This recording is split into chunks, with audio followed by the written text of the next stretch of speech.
Direct ढगात काहीच दिसेना काही दिसेना सगळे. मला कसं वाटेल अरे अरे छान छान अतिशय छान. मीटर 2 मीटरची विजिबिलिटी होईल याच्यामध्ये फक्त. हॅलो नमस्कार, स्वागत आहे तुमचं तुमच्या भावाच्या चॅनलवरती.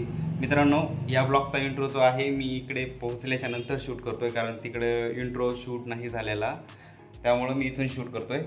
आणि या ब्लॉगमध्ये आपण सातारा आणि कास पठार बघणार आहोत. ठीक आहे, तर शेवटपर्यंत बघा आणि एन्जॉय करा. ठीक आहे.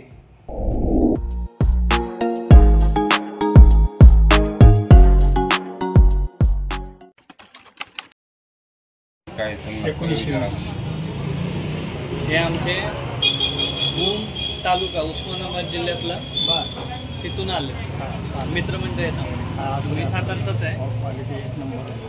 हा कंदीपेढा आहे, हा केसरी कंदीपेढा, लाटकर कंदीपेढे म्हणून खूप जुना आहे. इथे फोटो बघू शकता तुम्ही, कोण कोण येऊन गेलेले आहेत. उदयन महाराज येऊन गेले आहेत, शिवेंद्र महाराज आहेत, ते महेश शिंदे आहेत, शरद पवार आहेत. तुम्ही फोटो बघू शकता. निकम कलाकार वगैरे गेलेले आहेत. हे दुकान आपले साताऱ्यात पवई नाक्याच्या इथे मेन दुकान आहे. कुठला चौक आहे? पवई नाका म्हणतात त्याला, पवई नाका. शिवतीर्थ हे तुम्ही बघू शकता तिथं. आणि इथली शिवाजी महाराजांची जी मूर्ती आहे अशी कुठेच नाहीये. उभी असलेली शिवाजी महाराजांची मूर्ती आहे, त्याच्या बाजूला तो फक्त इथंच. आपण तिथं पण जाऊ शकतो.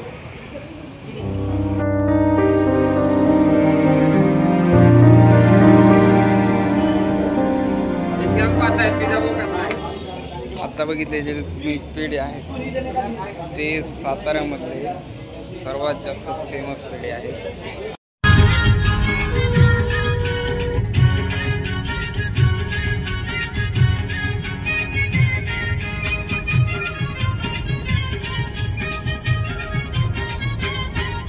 डायरेक्ट ढगात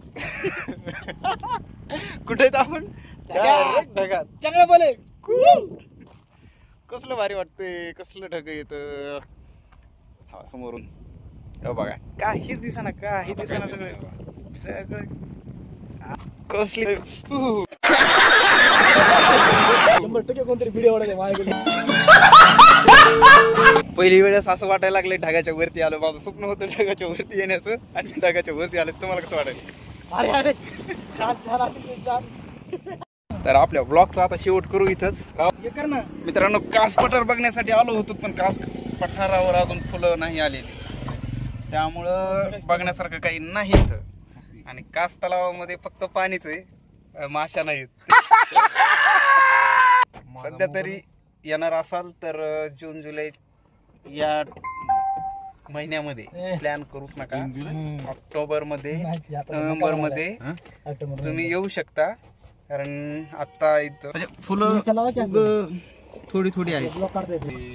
निघायचं नाही, चालू झालंय. म्हणजे जे गवत आहे ना कास पठारावरती ते यायला चालू झालंय.